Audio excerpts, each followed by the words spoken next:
Are your AirPods buggy or glitchy? Or do you want the latest features that are available for your AirPods or AirPods Pro? You might not realize this, but your AirPods actually need to update every once in a while.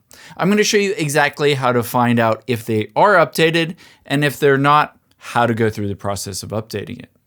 So you can see I have my AirPods here.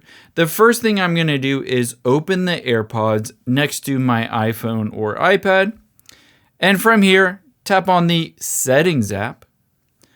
Tap on AirPods as they pop up right under Family in my case. Scroll down to the bottom. Under serial number, tap on Version. And you can see the current version, in my case, for these AirPods, 6F21.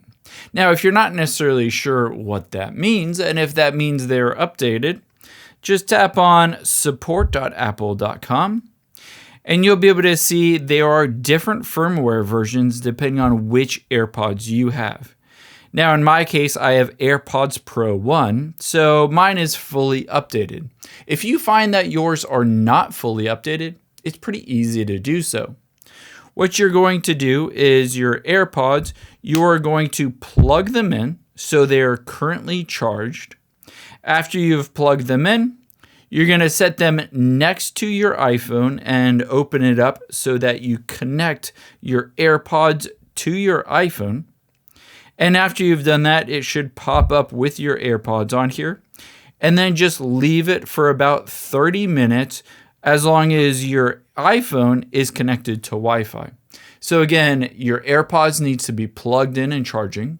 They need to be close and connected to your iPhone, and your iPhone needs to be connected to the Wi-Fi. And then it takes about 30 minutes. It will do everything automatically in the background and give you the latest version of the firmware or software update on your AirPods. I hope this helps. If you enjoyed this video, check out the video over to my right. I think you'll really like that one as well. And thanks for watching.